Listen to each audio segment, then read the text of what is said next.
Welcome back. You're still watching the Daily Debate, and I'm honored to be having with me over the program for tonight Engineer Raouf Gaafar, the economic expert. Thank you very much once again for being with us tonight on the Daily Debate.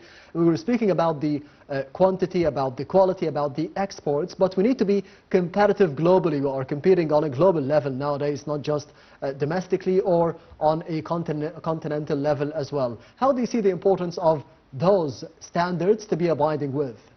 Well, I mean, as you said, we are exporting to countries that are very meticulous as far as standards are concerned. So we have to meet their standards with a competitive price. And yes, you mentioned in your last report that the government is giving the farmers facilities and loans at a very low interest, enabling them to reduce the cost of production. So that, again, they become competitive as far as export prices are concerned. I repeat, the idea of having easy transportation and quick transportation, again, is very important. Of course, other industries related to the exports, like freezing, for instance, for some products, is very important. So we have to, as a matter of fact, we are, but we have to increase investments in such industries and all sorts of conservation methods to have the life shelf increased as much as possible. And this, again, we see it happen, and it helps, of course. Land reclamation, as you rightly said, increases the area and therefore increases the quantity of product, etc., etc. These are all, it's all integrated system in which we can improve our figures as far as exports are concerned. Should not stop at 10 billion, yes, in my opinion. We have the infrastructure, we have the capacity and capability to maybe double this figure. It needs a lot of effort, but as I said, we have the expertise, we have all what everybody needs to reach this very high levels. Yes, and speaking of those figures, we could be speaking about, as an economic expert, we need to be reducing the trade deficit in general for Egypt. Do you think that the agricultural exports could be having a role in this aim, in this target? 100%.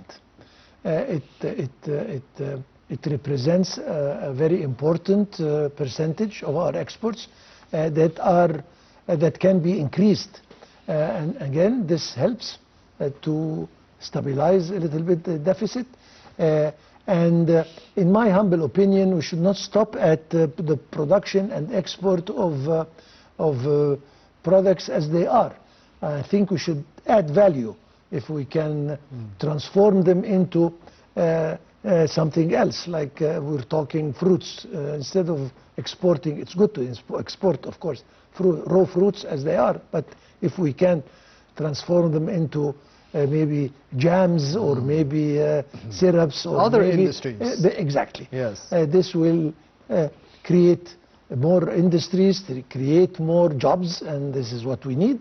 And in the same time, it will increase the value of the product when it is exported. And this, again, will go directly into the betterment of the economy, of course. The global inflation that we are facing nowadays, not just for Egypt, but on a global level, as I mentioned, do you think that this has a negative impact on the exports, and I wouldn't say the quality or the quantity, but the exports in general for the agriculture and for different fields as well?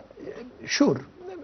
Inflation means higher cost. Yes. Higher cost means higher price, and this is not. But thank God, the inflation rates are beginning to come down, and I know that over the last maybe 2 or 3 months, we've achieved maybe a 30% decrease in the inflation rate. Yes. And still the curve is going down. So this is a very, very good sign, especially that the whole world now is going down on this. But again, I say, of course, we have to reduce inflation as much as possible and increase our production and try to control as much as possible prices. We know that some of the intermediaries are a little bit greedy and they don't abide to ethics. So this again is one role, important role to be played by the government, is to control the prices and to make sure that everybody wins, everybody makes money, but within reason and without exploiting the end users. And we've spoken a lot about the agricultural sector, but you also mentioned the importance of boosting other sectors, other industries and other businesses. Yes. So what are the incentives that should be offered for the other businesses in order to be pushing them into the export markets, to be pushing them to be exporting their businesses and their services and their products? A big part of what should be made available is already there. I mean, an investor needs facilities, which it is provided, needs infrastructure, electricity, roads and what have you, which is available, needs some the laws and regulations and needs to be legislations need to be a little bit more easy for people to work with, and this is again happening. So I mean the government is trying to help as much as possible, and it's up to the private sector to make use of these facilities, and all we need is that the government gives more and allows more private, especially that agriculture is one field that cannot be done by the government. Yes. It has to be done on a smaller scale by farmers and what have you. So they need the support of the government. The government is giving them. So far, I think they can give more, but as you said, it's only a matter of time, and we are moving in the right direction. Yes, speaking of the right direction, we are speaking about agriculture and the private sector of the agriculture and the incentives being offered by the Egyptian government, but you also mentioned the importance of having other industries related to agriculture, other manufacturing ideas related to the agriculture. Yes. What can be done and how fast can we go? Because as you mentioned, we are on the right track, we need to be going on the right track, but how fast can we go?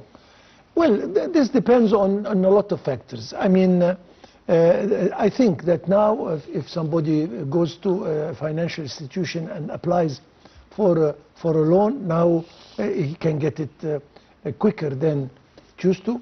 The encouragement of the government to the medium and micro industries, again, this plays a big role, because a lot of farming is done on a small scale, and they need to, as I said, establish other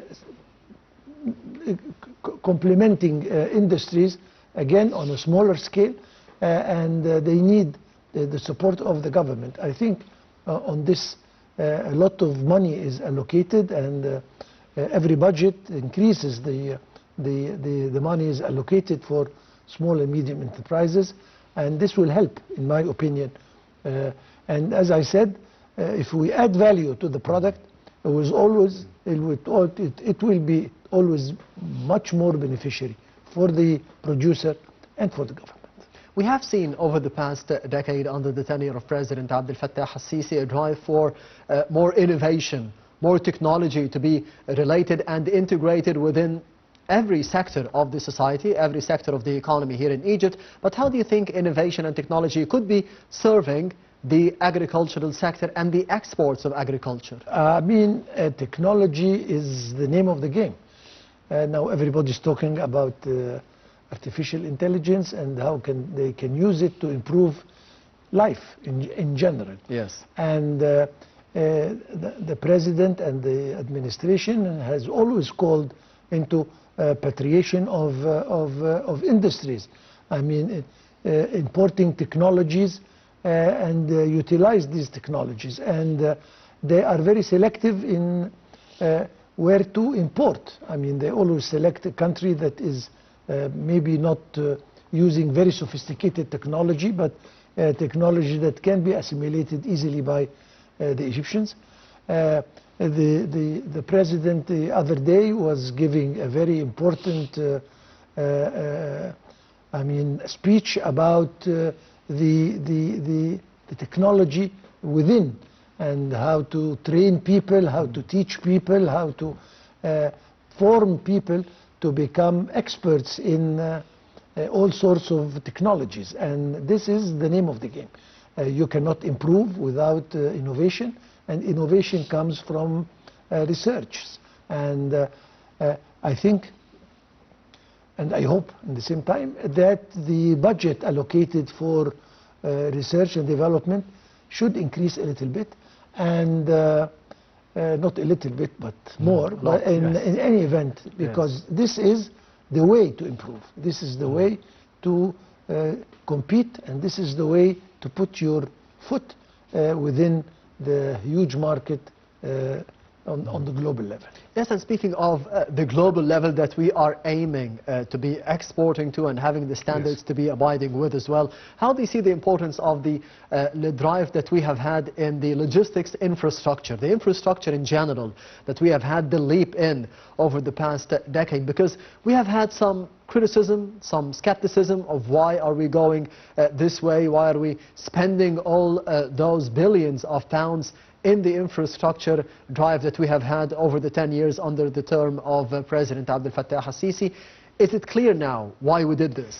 Yes and no. But of course, we wouldn't have done anything without the huge infrastructure projects that we have achieved over the years.